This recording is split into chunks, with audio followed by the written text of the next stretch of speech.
திமுகவுக்கு வினையாக வந்த விஜய் 234 தொகுதியிலும் உதயசூரியனே உதைக்க வேண்டும் என்பது தலைவர் முதல் தொண்டர் வரை தன்னம்பிக்கை வேண்டும். இனியும் கூட்டணி கட்சிகளை ஒருங்கிணைக்கும் பணிகளை விட்டுவிட்டு தன்னிடம் இருக்கக்கூடிய தவறுகளை ஒதுக்கி வைத்து தொண்டர்களையும் தன்னையும் மாற்றி கட்டமைத்தால் மறைந்த சூரியன் மீண்டும் உதிக்கும். மு.க. அழகிரியின் குடும்பத்தினரை ஒதுக்கி வைத்ததின் விளைவு இன்று தாவேகா பக்கம் அவர்கள் எல்லாம் செல்லும் நிலை ஏற்பட்டிருக்கிறது. இந்த நிலை ஏன் வந்தது? இதற்கு காரணம் என்ன? இதையெல்லாம் திமுக தலைமை களையப் போகிறதா? வினையாக வந்த விஜயை எப்படி வேறறுக்கப் போகிறது திமுக தலைமை என்பது குறித்த முழு விவாதத்தை இப்பொழுது பார்க்கலாம். வகுப்பு பொதுத் தேர்வில் மாநில அளவில் சிறப்பிடம் பிடித்த நாமக்கல் குறிஞ்சி மெட்ரிக் மேல்நிலைப் பள்ளி 10ஆம் வகுப்பு பொதுத் தேர்வில் 490 மதிப்பெண்களுக்கு மேல் பெறும் மாணவர்களுக்கு கல்வி கட்டணம் முழுவதும் இலவசம். நீட் ரிப்பீட்டர்ஸ் பேட்ச் மற்றும் ஒரு வருட சிறப்பு பயிற்சி வகுப்புகள்.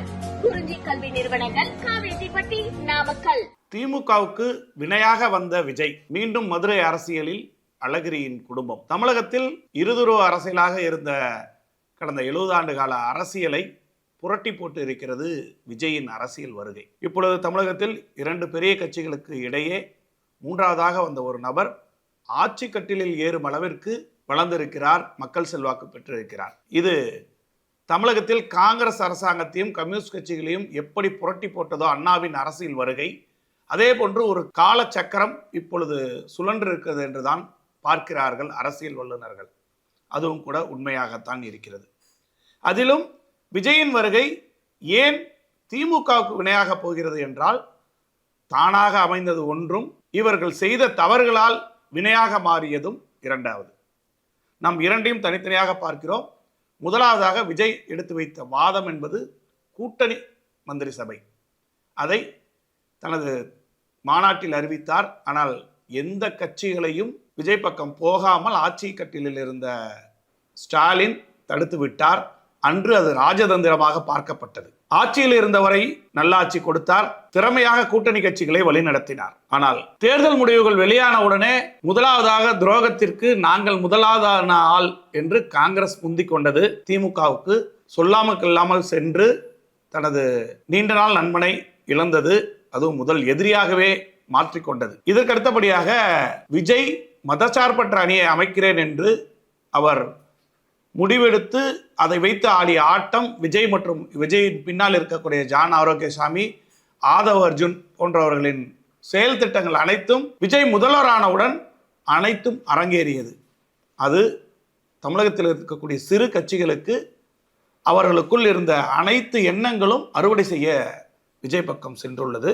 அதில் உச்சபட்சமாகத்தான் இன்று வந்தே மாதரம் முழங்க வன்னியரசு அவர்கள் பதவியேற்றுக் கொண்டார். தனது நீண்ட நாள் ஆசையான, வாழ்நாள் ஆசையான ஆட்சி அதிகாரத்தில் பங்கு வேண்டும் என்ற விசிகாவின் தலைவர் தொல் திருமாவர்களது எண்ணம் மக்கள் நல கூட்டணியில் நிறைவேறாதது இன்று விஜயால் நிறைவேறி இருக்கிறது. ஆனால் இது திமுகவால் ஜெயித்து வந்து கிடைத்த பதவி.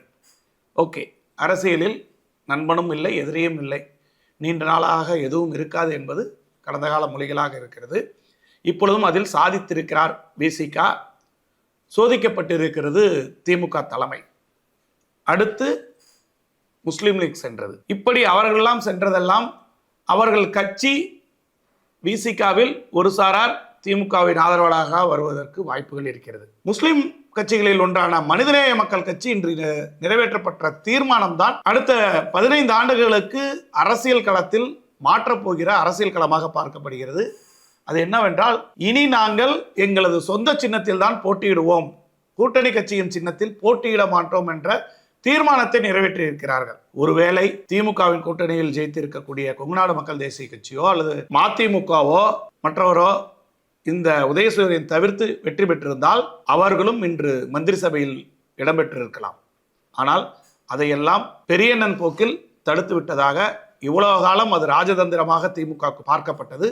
இனி வருங்காலங்களில் அதுவே சோதனையாக மாறப்போகிறது. அதற்கு அடுத்ததாக இனி திமுக செய்ய வேண்டியது என்னவென்றால், நாம் கடந்த 10 தினங்களுக்கு முன்பாக உறக்க கூறிய ஒரே கருத்து தான், 234லும் உதயசூரியன் நிற்க வேண்டும். அப்படி நின்றிருந்தால் இந்த முறை விஜய் ஆட்சி அமைக்காமல் போயிருக்கலாம். ஒருவேளை திமுகவே கூட ஆட்சி கட்டிலுக்கு வந்திருக்கலாம். அப்படியாப்பட்ட ஒரு சூழ்நிலையை தலைவர் முதல் தொண்டர் வரை தன்னம்பிக்கையோடு பணியாற்ற வேண்டும். இது திமுக தலைமைக்கே இந்த தன்னம்பிக்கை இல்லை. தேர்தல் என்று அறிவிப்பு வந்தால் கூட்டணி கட்சிகளை பேச வேண்டும், காங்கிரஸை பேசி முடித்துவிட்டு தான் தனது கட்சிக்கான வேட்பாளர் அறிவிக்க வேண்டும் என்று பழைய சித்தாந்தத்தின் அடிப்படையில் பணியாற்றி வந்தார்கள். என்னதான் கூட்டணி கணக்குகள் போட்டாலும், மத கணக்குகள் போட்டாலும், ஜாதி கணக்குகள் போட்டாலும், வாக்குக்காக 5000 ரூபாய் பணம் கொடுத்ததும், ஓட்டுக்காக பணம் கொடுத்தது எல்லாமே பொய்க்கணக்காக்கி இருக்கிறார்கள் தமிழக வாக்காளர் பெருமக்கள். வாக்காளர் பெருமக்கள் என்பது சாதாரணமாக நினைக்க வேண்டாம். இது தமிழக அரசியலை புரட்டி போட்டு இருக்கக்கூடிய ஒரு வெற்றி கணக்காகத்தான் விஜய் வருகை பார்க்கப்படுகிறது. அதிலும் இனி வருகாலங்களில் 3ஆக பிரிய போகிறது வாக்குகள். அப்படி இருக்கும் பொழுது விஜய் திமுக கூட்டணியிலிருந்து பிரிந்து சென்றவர்களை எல்லாம் வைத்துக்கொண்டு ஒரு கூட்டணியோடையே போட்டியிட்டாலுமே கூட அது விஜய்க்கு வினையாக போவதற்கு வாய்ப்புகள் இருக்கிறது. திமுகவுக்கு அது சாதகமாக இருக்க வாய்ப்புகள் இருக்கிறது. அது எப்படி என்றால் 234 உதயசூரியன் நின்னால் விஜய் விசில் சின்னம் 140 to 150 தான் நிற்கும். மற்றவர்கள் எல்லாம் 80 சீட்டு கூட்டணிக்கு கொடுத்தால் முதலாவதாக வெற்றி என்பது அந்த 80இல் 60 அடித்து விடலாம்.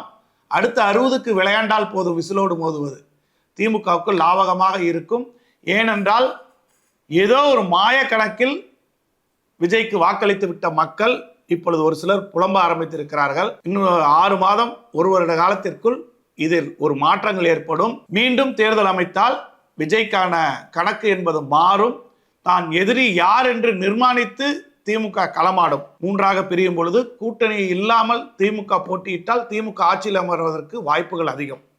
இதற்கு திமுக தலைமை முதல் தொண்டர் வரை இன்னும் 6 மாத காலத்திற்கு தங்களுக்கான தன்னம்பிக்கையை வளர்த்து கொள்ள வேண்டும். இதற்கு என்ன வழிவகைகளை திமுக தலைமை செய்ய போகிறது என்று தெரியவில்லை. அதற்கு அடுத்தபடியாக காலத்தின் கோலம், காலத்தின் கட்டாயம். எப்படி திமுக ஒரு தீய சக்தி, கருணாநிதி ஒரு தீய சக்தி என்று எம்ஜிஆர் அவர்கள் ஒரு கட்டமைப்பை கட்டமைத்தாரோ, அந்த எம்ஜிஆர் பின்னால் போன வாக்காளர்கள் கட்டை ஏறும் வரை 70 வயது பாட்டியோ அல்லது 70 வயது முதியோரோ யார் இருந்தாலும் இரட்டை இலையில் வாக்களிப்போம், ஆனால் கருணாநிதிக்கு மட்டும் வாக்களிக்க மாட்டோம் என்று ஒரு தலைமுறையே இருந்தது. அவர்களுக்கெல்லாம் தமிழகத்தை கட்டி காத்து தமிழகத்தில் பல்வேறு திட்டங்களை செயலாற்றியது கலைஞர் மு கருணாநிதி. ஆனால் எந்த திட்டங்களையுமே பெருசாக செய்யாமல் ஒரு சினிமா முகத்தில் ஆட்சி கட்டிலில் இருந்துவிட்டு ஒரு கட்சியை அடுத்த தலைமுறைக்கு இட்டு செல்லும் வகையில் எந்த விதமான கட்டமைப்பும் உருவாக்காமல் சென்ற எம்ஜிஆர் பின்னால் எம்ஜிஆர் மறைந்தும் 30 ஆண்டுகள் அந்த கட்சி உயிர்ப்போடு இருந்திருக்கிறது. திமுக தலைவர் கருணாநிதி ஒரு தீய சக்தி என்ற ஒற்றை குரலில் ஒரு 60 ஆண்டு காலம் அரசியல் எம்ஜிஆரால் திமுகவுக்கு எதிராக கட்டமைக்கப்பட்டது. அதே திமுக ஒரு தீய சக்தி என்று இன்னும் 30 ஆண்டுகளுக்கு பேசக்கூடிய அளவில் 10 வயது குழந்தை இன்று ஓம் சக்தி பராசக்தி திமுக ஒரு தீய சக்தி என்ற குரல் பேசி தனது குடும்பத்தினரை விசிலுக்கு வாக்களித்திருக்கிறார்கள். அவர்கள் இன்னும் 2-3 தேர்தல்களுக்கு முதல் வாக்காளர்களாக, இளம் வாக்காளர்களாக வரப்போகிறார்கள். அரசியலை பொறுத்தவரை ஒருவரை நினைத்து அவருக்கு பின்னால் சென்றால் அவர் செய்யும் தவறுகளை எல்லாம் 90% பேர் ஏற்றுக்கொண்டுகிறார்கள். அதற்கு ஒரு சப்பக்கட்டு கட்டுகிறார்கள். ஏனென்றால் எதிர்த்து நிற்பவர்களிடமும் பல்வேறு தவறுகள் இருக்கிறது. இப்பொழுது விஜய் பின்னால் இருப்பவர்கள் திமுக அதை செய்யவில்லையா, அதிமுக அதை செய்யவில்லையா, நாங்கள் புதுசாக வந்தோம், வரும் காலங்களில் இதை மாற்றிக்கொள்வோம் என்றெல்லாம் தங்களது இருப்பையும் தங்களது அடையாளத்தையும் காப்பாற்றிக் கொள்ள இது போன்று திமுகவின் பின்னால் வந்தவர்கள் போன்று, அதிமுகவின் பின்னால் வந்தவர்கள் போன்று தாவேகாவிலும் அடுத்த 30 ஆண்டுகளுக்கு ஒரு தலைமுறை உருவாகி இருக்கிறது. இது திமுகவுக்கு மிகப்பெரிய சேலஞ்சாக இருக்க போகிறது. இவர்களை எல்லாம் எப்படி தன் பக்கம் ஈர்க்கப் போகிறார் ஸ்டாலின் என்பது மிகப்பெரிய கேள்விக்குறியாக இருக்கிறது. அது மட்டுமல்லாமல் திமுகவில் தலைவர் முதல் தொண்டர் வரை தாவேகா ஆட்சி அமைக்க எந்த விதத்திலும் நாங்கள் தடையாக இருக்க மாட்டோம், 6 மாத காலம் நாங்கள் அவர்களை பார்ப்போம், அதன் பின்புதான் நாங்கள் அரசியல் நடவடிக்கை எடுப்போம் என்று கூறியதில் 1% கூட யாரும் ஏற்றுக்கொள்ள தயாராக இல்லை. இது திமுக தலைவரே நொடிக்கு நொடி எதிர்ப்பு ட்விட்டரை போட்டு வருகிறார். அதுதான் விசிக பதவியேற்பு விழாவிற்கு ஆராசா போட்ட கண்டன குரல் இன்று பற்றி எரிந்து கொண்டிருக்கிறது. அதனால் இவர்களெல்லாம் விஜய் செய்யும் தவறுகளை செய்ய விட்டுவிட்டு வேடிக்கை பார்த்து அதை கோப்புகளாக்க வேண்டும். நேரம் வரும்போது தட்டி எழுப்ப வேண்டும். இல்லை என்றால் எப்படி திமுகவினர் விஜயின் ரசிகர்களை எப்படி தற்குறிகள் என்று கூறினார்களோ அது மிகப்பெரிய திமுகவுக்கு எதிர்ப்பாக மாறியது. எப்பொழுதும் ஒரு தலைவனை திட்டியிருக்கலாம், ஆனால் அதை திமுக தலைமை செய்யவில்லை. விஜயை எந்த இடத்திலும் தொடவில்லை. ஆனால் ஒட்டுமொத்தமாக தமிழகம் முழுவதும் அவர் பின்னால் வந்த ரசிகர் கூட்டத்தை, தாவேகாவின் தொண்டர்களை தற்குறிகள் என்று ஒட்டுமொத்தமாக ஒரு தலைமுறையே எதிர்த்து களமாடியது தவறான ஸ்ட்ராட்டஜியை திமுக செய்தது. அதை மீண்டும் செய்ய வேண்டாம்.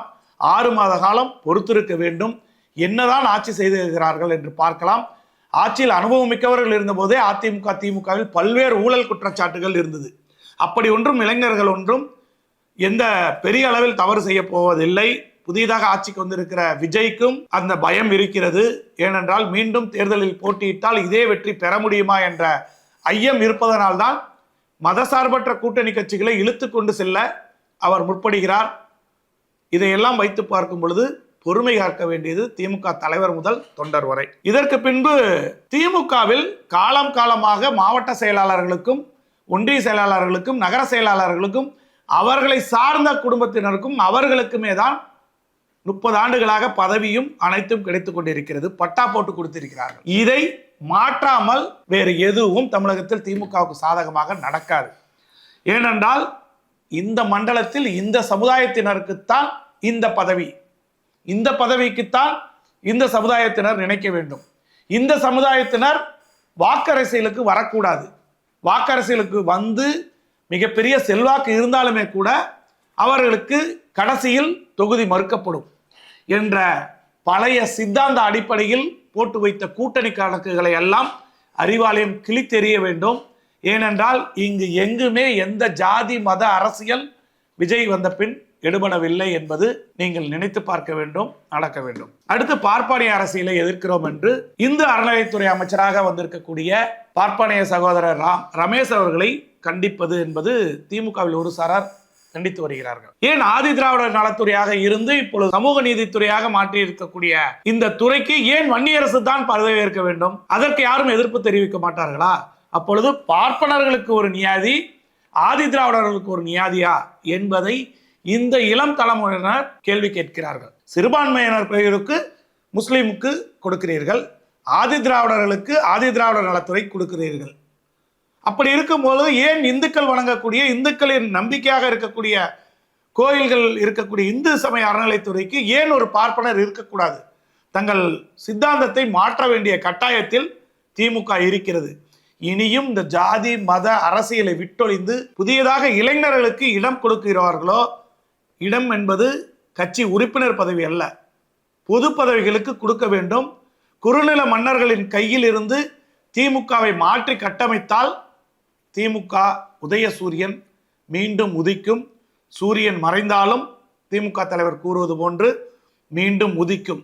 இல்லை என்றால் இது மறைந்த சூரியனாகவே இருக்கும் என்பதுதான் கடந்த காலத்தில் ஒவ்வொரு அரசியல் கட்சிகளாக கடந்து வந்த பாதையை ஆய்வு செய்த பொழுது கிடைக்கிறது. திமுகவின் தொண்டர்கள் இன்று கம்யூனிஸ்ட் கட்சிகள் எப்படி இருக்கிறதோ அதே போன்ற ஒரு நிலையில் அடுத்து வரும் 10 ஆண்டுகளில் ஒரு ஓரத்தில் திமுகவை இருவண்ண கொடிகளோடு நிற்கக்கூடிய கால சூழ்நிலையும் வந்துவிடும். அப்படி வராமல் தடுப்பது என்பது திமுக தலைவர் ஸ்டாலினின் கையில் இருக்கிறது. இதற்கு அடுத்தபடியாக சமூக வலைதள தாக்கம். சமூக வலைதள தாக்கத்தை ஆட்சியிலும் தன்னிடமும் பல அமைப்புகளை வைத்துக்கொண்டு எங்கே தவறியது திமுக? ஆட்சியில் இல்லாத போது வீறு கொண்டு இது கட்டமைக்க முடியுமா? ஆட்சியில் பயனடைந்தவர்கள் எல்லாம் கட்சியை விட்டு ஓடிக்கொண்டிருக்கிறார்கள். அவர்கள் எல்லாம் சமூக வலைதளங்களுக்கு வரமாட்டார்கள். அப்படியே சமூக வலைதளங்களுக்கு இருப்பவர்கள் ஏதேனும் கருத்துக்களை நாள்தோறும் போட்டு வந்தால் ஆட்சியில் இருக்கும் போதும் திமுக தலைமை அவர்களுக்கு பாதுகாப்பு அளிக்கவில்லை, அவர்களுக்கு ஆதரவு அளிக்கவில்லை. இனி எதிர்க்கட்சியாக இருக்கும் போதும் அவர்களுக்கு எந்த விதமான பாதுகாப்பையும் உதவியும் செய்ய போவது இல்லை என்பது திமுகவின் வரலாறாக இருக்கிறது. இது ஒரு சார்பில் இருப்பவர்களுக்குத்தான் திமுக சமூக வலைதளங்களில் உதவி செய்யும் என்பதுதான் ஆட்சியில் இருந்தபோது அனுபவித்த பாடம். அப்படி இருக்கும் பொழுது அந்த சமூக வலைதளத்தில் எப்படி தாக்கத்தை உண்டாக்க போகிறது திமுக என்பது மிகப்பெரிய கேள்விக்குறியாக இருக்கிறது. ஏனென்றால் உண்மையாக உழைத்தவர்கள் யாரும் கடந்த 5 ஆண்டுகளில் பயனடையவில்லை. அவர்களை நெருங்கக்கூடாது, திமுக தொண்டர்கள் சிபாரிசு கடிதத்துடன் இங்கே வரக்கூடாது என்று ஒரு அமைச்சர் தனது இல்லத்தின் முன்பாக ஒட்டியதாக கூறப்படுகிறது. அப்படி என்றால் அந்த தொண்டன் வாங்கி கொடுத்த வாக்கு என்பது வேண்டும். ஆட்சிக்கு வந்தவுடன் அது அவர்கள் தீண்டத்தகாதவர்கள் ஆனார்களா? இப்படியாப்பட்ட ஒரு நிலைதான் கடந்த 5 ஆண்டுகளில் இருந்தது. அதை திமுக தலைவர் மீண்டும் அந்நிலை வராது என்பதற்கு என்ன உறுதியை கொடுக்க போகிறார்? அவர் கொடுக்கக்கூடிய உறுதியை எந்த திமுக தொண்டன் நம்ப போகிறார் என்பதை பொறுத்திருந்து பார்க்க வேண்டும். இதற்கு அடுத்ததாக தனிமனித விருப்பு வெறுப்பு அரசியலை திமுக தலைமை விட்டொழிய வேண்டும். இணையத்தில் வலம் வருவது போன்று எதிரி கட்சியாக இருந்த அதிமுகவின் பொதுச் செயலாளர் எடப்பாடி பழனிசாமியே விஜய் ஆட்சி கட்டிலில் ஏறிவிடக் கூடாது என்பதற்காக எடப்பாடியே முதல்வராக்க திமுகவில் ஒரு பிரிவினர் தயாராக இருந்த நிலையில் ஏன் கடந்த 10 ஆண்டுகளாக மு.க. அழகிரி அவர்களையும் அவர்களது குடும்பத்தாரையும் அவர் பின்னால் வந்தவர்களையும் ஏன் திமுகவில் இணைக்கவில்லை? திமுக தலைவர் ஸ்டாலினுக்கு இருந்த தனிமனித வெறுப்பு தான் இதற்கு அடையாளமா? இதுதான் திமுகவின் அடையாளமாக இருக்குமா என்ற கேள்விக்கணைகள் பல காலகட்டங்களில் எழுந்தது. அழகிரி ஏதேனும் திமுகவுக்கு எதிராக செயல் செய்தாரா? திருப்பரங்குன்றம் ஃபார்முலா என்று ஒரு தேர்தல் ஃபார்முலாவே உருவாக்கிய பெருமை அழகிரிக்கு உண்டு. அழகிரி கட்சியை சன் டிவி குரூப்பிடம் இருந்து காப்பாற்றியதில் அழகிரிக்கு முக்கிய பங்கு இருந்தாலும் அவரும் திமுக தலைவர் கலைஞரின் மகன்தான். 5 ஆண்டுகளில் அந்த குடும்பத்தினரையும் அவருக்கு ஆதரவாக இருந்த மன்னன் போன்றவர்களை எல்லாம் சேர்க்கவே இல்லை. ஏன் இப்பொழுது தேர்தல் சமயத்தில் கூட மன்னன் போன்றவர்களை எல்லாம் சேர்க்காமல் அவர்கள் எல்லாம் காத்திருந்து அதிமுகவுக்கு சென்றார்கள். ஏனென்றால் அவர்கள் எல்லாம் எங்கள் இரத்தத்தில் ஊறிய உதயசூரியன் என்று கூறிக்கொண்டிருந்தவர்கள் எல்லாம் பொறுத்து பார்த்து இந்த முடிவை விருப்பமில்லாமல் எடுத்தார்கள். அதற்கு வித்திட்டது திமுக தலைமை. ஏனென்ற என்ற ஆதகம் என்னவென்றால் திமுகவை எதிர்த்து வந்த ஓ பன்னீர்செல்வத்தை திமுக தலைவரை இணைத்துக் கொள்கிறார், வைத்தியலிங்கத்தை இணைத்துக் கொள்கிறார், செங்கோட்டையன் தாவேக செல்கிறார் என்றால் சட்டமன்ற வளாகத்தில் சேகர்பாபு அனுப்பி பேசி வருகிறார். சேகர்பாபுவை வைத்துக்கொண்டு அரசியல் நடத்துகிறார். இப்படியாப்பட்டவர் ஏன் அழகிரியும் அழகிரி குடும்பத்தையும் சேர்க்க மனமில்லை? இன்று அதன் விளைவுகளை வரும் காலங்களில் மதுரையில் சந்திப்பதற்கான அறிகுறிகள் விஜய் பதவியேற்ற பொழுதே அழகிரியின் மகள் கயல்விழி அந்த கூட்டத்தில் கலந்து கொண்டார். அடுத்து இன்று அமைச்சர்களை சந்தித்திருக்கிறார். அது மதுரை அரசியலில் மீண்டும் மேயர் தேர்தலில் உள்ளாட்சி தேர்தலில் கயல்விழி தாவேகா சார்பில் போட்டியிட வாய்ப்புகள் இருப்பதாக கூறப்படுகிறது. இது ஒன்றும் தவறல்ல. இப்படி திமுகவின் தலைவராக இருக்கக்கூடிய ஸ்டாலின் அவரது மகன் வருவதையும் அவரது பேரன் கட்சிக்குள் வருவதை விரும்புவதையும் போல் அழகிரியும் அவரது குடும்பத்தினரும் சிறிதாவது அரசியலில் இருக்க வேண்டும். அப்படியே அழகிரியை தவிர்த்து மதுரையில் ஒரு கட்சியை கட்டமைத்திருக்கிறாரா ஸ்டாலின் என்றால் இது கேள்விக்குறிதான். ஏனென்றால் அவர் கட்டமைத்த மதுரை மேயர் எவ்வளவு பெரிய ஊழலை செய்திருந்தார், அதை தட்டி கேட்க முடியவில்லை. எங்கோ வேலையில் இருந்த பிடிஆரை அழைத்து வந்து பொறுப்பு கொடுத்து அமைச்சராக்கி அழகு பார்த்தார். தோற்றவுடன் அவர் விட்டு சென்றிருக்கிறார். இதுதான் ஸ்டாலின் உருவாக்கிய அரசியல்வாதிகளின் நிலை. ஆனால் அழகிரியின் பின்னால் பொறுப்பே இல்லாமல் 10 ஆண்டு காலம் காத்திருந்தவர்கள் தான் திமுகவின் உண்மையான தொண்டர்கள். அவர்களை எல்லாம் விட்டுவிட்ட ஸ்டாலினுக்கு திமுக செய்து வந்த அனைத்து பெரியண்ணன் வேலைகளுக்கும் இன்று ஆப்படித்து இருக்கிறது தமிழக அரசியல் களம். விஜயால் திமுக என்று கூட்டணி கட்சிகள் இல்லாமல் தனிமரமாகி இருக்கிறது. இது பாஜக செய்ய நினைத்ததை விஜய் செய்திருக்கிறார் என்று பாஜக ரசித்துக் கொண்டிருக்கிறது. இனி வரும் காலங்களில் அறிவாலயமும் திமுக தலைமையும் ஒவ்வொரு நாளும் ஒவ்வொரு செயல்களும் இதையெல்லாம் ஆய்வு செய்து திட்டமிட்டு வந்தால் வினையாக வந்த விஜயை விரட்டி அடிக்கும் காலம் திமுகவுக்கு நெருங்கும். இல்லையேல் விஜய் வினையாகவே இருப்பார் என்பதுதான் கடந்த 15 நாட்களாக தமிழக அரசியலை கடந்த காலங்களோடு ஒப்பிட்டு பார்க்கையில் கிங் 360க்கு கிடைத்த தகவல்கள். இனியாவது திமுக தலைமை மாற்றங்களுக்கு உட்படுமா அல்லது தொண்டர்களையும் மாவட்ட செயலாளர்களையும் மட்டும் மாறச் சொல்லி அறிக்கைகள் விடுமா என்பதை பொறுத்திருந்து பார்க்கலாம். பாருங்கள். 12ஆம் வகுப்பு பொதுத் தேர்வில் மாநில அளவில் சிறப்பிடம் பிடித்த நாமக்கல் குறிஞ்சி மெட்ரிக் மேல்நிலைப் பள்ளி 10ஆம் வகுப்பு பொதுத் தேர்வில் 490 மதிப்பெண்களுக்கு மேல் பெறும் மாணவர்களுக்கு கல்வி கட்டணம் முழுவதும் இலவசம். நீட் ரிப்பீட்டர்ஸ் பேட்ச் மற்றும் 1 வருட சிறப்பு பயிற்சி வகுப்புகள். குறிஞ்சி கல்வி நிறுவனங்கள், காவேரிப்பட்டி, நாமக்கல்.